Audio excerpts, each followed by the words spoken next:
Lance, you're the guy we come to for when it comes to numbers about agriculture and farming, and that cannot be always an exciting, but it's a really important area, especially when it comes to equipment. Do you have a guess? Like when it comes to equipment, do most people buy or do most people lease, do you think? Well, I think the majority of them is still buying. I don't know what the exact number would be, but the majority of people have a buying mentality and will focus on that. Leasing is sort of a new game in the financing market, relatively, and so people are dabbling in it, but some are... So why do you think they buy? Is it because they don't understand leasing? Tried and true. They understand it. They own the piece of equipment. They understand there's no surprises. If they don't want to give it back in a certain time period, they want to keep it for a long period of time. They know what's all involved with when they own the piece of equipment. Whereas leasing, there's a lot of unknowns probably disclosed in their lease contract, but a lot of people aren't sure of what's exactly involved. So you're an accountant. You're a farmer. You've done both for a long time. Why do people lease? It's a vehicle I think we mostly don't understand. Do we do it for the right reasons? Well, I don't think so. I think the majority, from what I saw as a chartered accountant in practice, was people were leasing for tax purposes. I'd ask, a client would come in and want to, maybe acquire a piece of equipment, or they maybe have already acquired it, and I'd ask, what did they do? And they'd say, well, I leased it. And I'd ask why, and they said for tax purposes, and not understanding the tax implications at all. It's a very simple tax rules around leasing, but in a lot of cases, if people want a tax write-off, most times it's better to buy.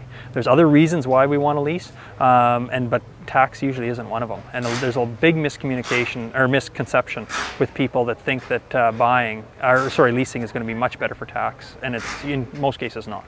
So what would my situation have to be that I should consider a lease?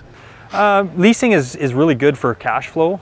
If you're tight on cash flow, it's an easy way to get into a new piece of equipment, or cheaper way to get into a new piece of equipment. If it's something that you're going to be turning over quite regularly, maybe you want to keep it on warranty, or you want dealer support, and you know that you're going to be replacing it in a couple of years, leasing is just condensing your payments and using it just for that time period, and then getting another new one in 2 years. If you're a long-term holder of equipment and you don't believe in flipping it over every time something new comes along or new technology, then buying is probably a better option for you in that kind of scenario. So you were talking about leasing. When you go to a dealership, what should I be aware of if I'm leasing? Just in terms of making sure that it is an actual lease. Okay.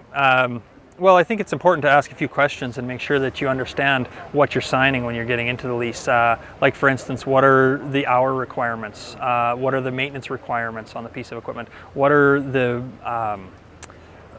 refurbishing costs of bringing back that lease? All those are very important things to be talking to the leasing company before you sign the lease. And understand that it's just a financing contract. It's much like a buying contract. There's going to be an interest rate that's charged, so you're going to want to find out what the interest rate is being charged on it. Quite often people will sell a lease based on the payment. They don't want to necessarily tell you what the interest rate is because it's maybe too high, but they're selling you on a payment. And if cash flow is the most important thing for you and you need to acquire that piece of equipment, that might be important to you. But I think there's a lot of other questions that you could be asking, or more details around that lease that you could be finding out that you'd feel more comfortable about signing it. So you're suggesting that there are leases being signed out there that can potentially get me in trouble down the road with my...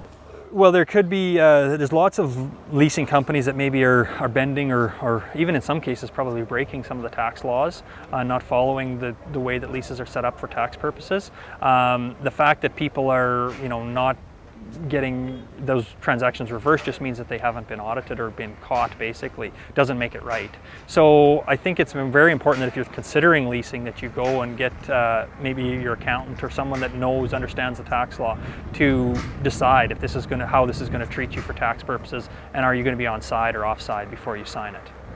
You talked about your circumstances in terms of whether I buy or lease the equipment.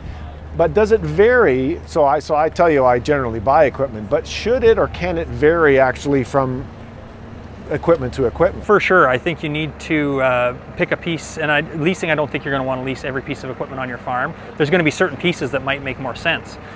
For instance, on our farm, I would consider a sprayer maybe as one of the most used pieces of equipment and the highest maintenance type of piece of equipment.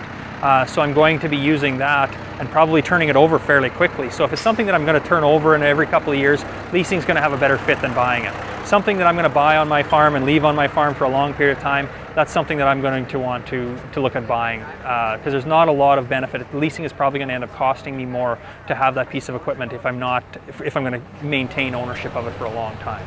Okay, so seasonal type equipment potentially is something you want to own. Yeah, like the sprayer, for instance, it's something that we use right away the first thing in the spring, and it's the last piece of equipment we put away in the fall, and we use it basically throughout the whole growing season.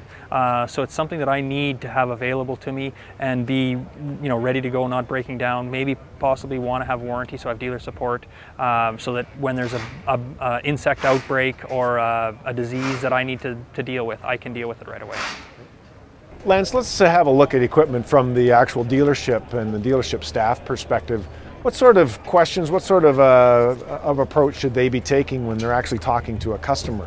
I think they have a role to play with their customers, and that's important for them to understand what their needs of their customer are. And I think cash flow is probably going to be one of the big things for the understanding the cash flow needs of their customer and making get them to that piece of equipment that they need or want for the right payments. But in the end, make sure that you're protecting your customer too, because if you sign them into something that they're going to have a bad feeling about when it's the end, the relationship's not going to be very good. So understand that you might be able to make the sale today, but how's that going to impact them later on? And make sure that the customer is still going to be happy at the end of the lease as well, so that you're disclosing everything to them and they understand what the leasing is going to be for them. Lance, appreciate your time. Thanks very much. No problem. Thank you. Take care.